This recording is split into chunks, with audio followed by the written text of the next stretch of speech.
Boa noite, pessoal, tudo bem? Vamos para mais uma aula de geografia? Vocês já pararam para pensar como é de fato viver numa cidade? Como é viver na cidade em que moramos? Vocês já pararam para pensar quais são os aspectos positivos que nós temos na nossa cidade? Então, é isso que nós vamos dar uma pensadinha hoje, certo? Vamos lá?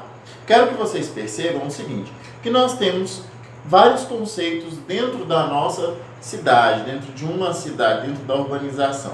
Por exemplo, dentro de uma cidade, como nós temos aqui Orilândia e Tucumã. Orilândia e Tucumã são duas cidades que são tão próximas que você chega a sair de uma e entrar na outra sem nem ao menos perceber que passou pelo território, que ultrapassou a linha que divide o território, certo? E aí eu quero que vocês percebam o seguinte: qual nome se dá para esse evento? Nós vamos chamar este evento de conurbação. Isso mesmo, conurbação. Esse evento, isso acontece quando duas cidades se unem fisicamente, como é o caso que nós temos aqui de Orilândia e Tucumã. Existem vários outros casos de cidades muito grandes, como no estado de São Paulo, nós temos o que nós chamamos de ABC paulista, né? Que é Santo André, São Bernardo dos Campos e São Caetano.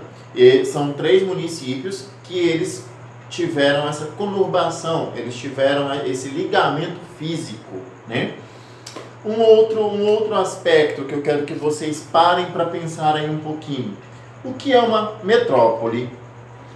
Uma metrópole são cidades que costumam apresentar as melhores condições de vida e também apresentam os grandes centros econômicos dentro delas, tá? Como, por exemplo, para o Pará. Quem é a metrópole paraense?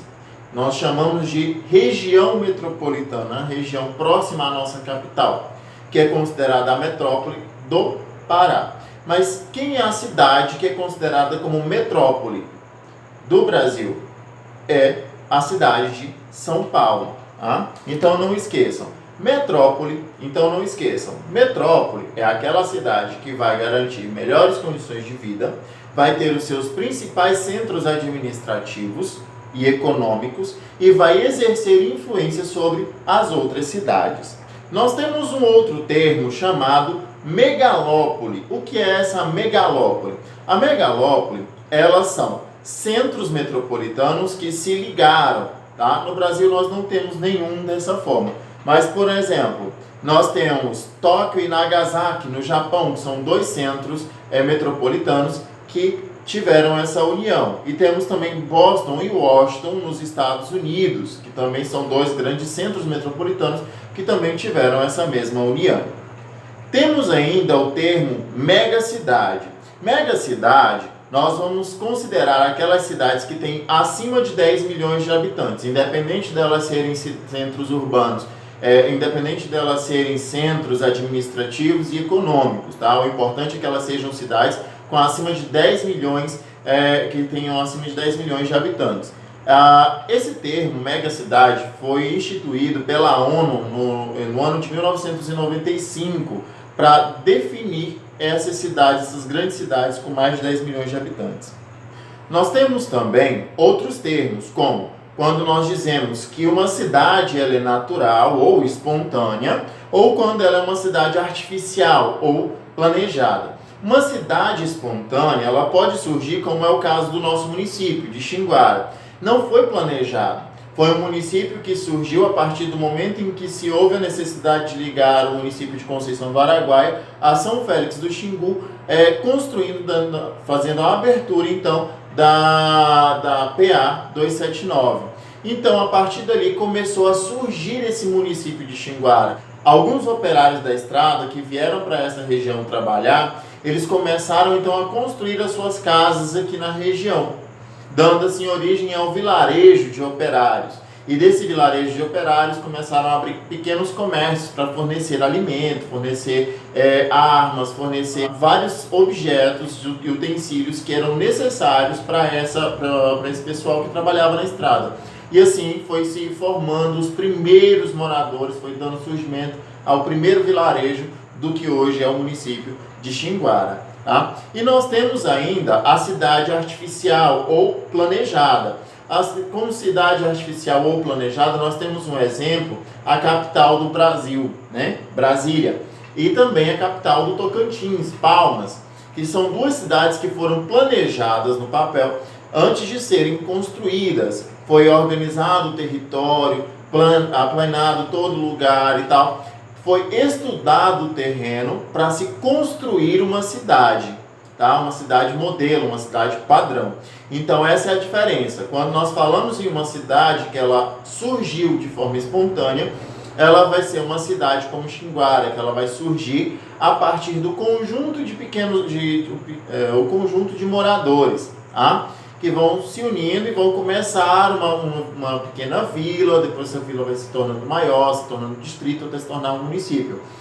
E a artificial é quando ela é planejada desde o princípio, da base até os últimos setores. Cada setor, cada bairro, cada rua, cada prédio, ele vai ser planejado. As cidades, antigamente, elas não existiam. Até mesmo porque a maior parte da população, ela era da zona rural. Primeiro, pelo fato de que na zona rural é que se obtinha todo o tipo de alimento, o fornecimento de alimento, né? E não existia emprego na zona, no que era chamado de zona urbana, os pequenos vilarejos, as pequenas cidades. Iniciou-se a industrialização, começou a surgir novos empregos, novas profissões, então começaram algumas pessoas a ir morar nesses grandes centros urbanos, né? E formando assim as cidades. No século XIX já havia uma grande formação de cidades por todo o mundo. Só que a partir desse século que que o crescimento populacional dentro dos centros urbanos vão ser muito maior, tá? Antigamente não existia, alguns séculos atrás não existia tantas cidades tão grandes como nós temos hoje.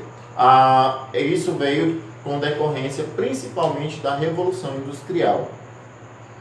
Nós temos ainda mais alguns termos relacionados à urbanização e à zona rural, à população de um modo geral, que nós vamos chamar de fluxos migratórios, que existem dentro do Brasil e do mundo como um todo. Esses fluxos migratórios, eles acontecem de diversas formas. Ele pode ser também de forma espontânea.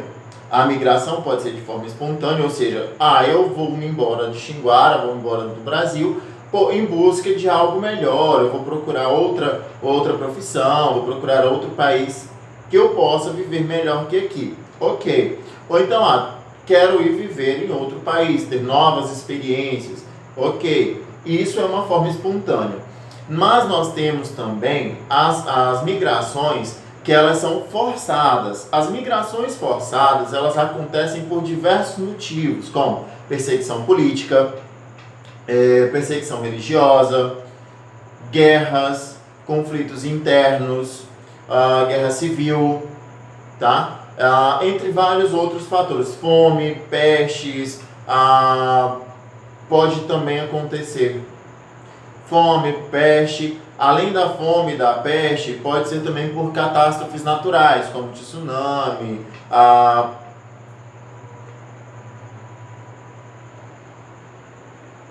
furacão, entre outros, alagamentos, entre outros fatores que podem influenciar nessas migrações. As migrações, elas podem acontecer tanto de forma externa, ou seja, de um país para o outro, como de forma interna, dentro do país, tá? De uma cidade para outra, de um estado para outro. São vários os motivos também pelos quais essas pessoas podem estar se mudando de uma região para outra. Bom, pessoal, olha só. Até aqui eu quero que vocês façam os exercícios do capítulo 2, que vai até a página 31, certo? Essas são as atividades de vocês para hoje, certo? Muito obrigado e boa noite para vocês.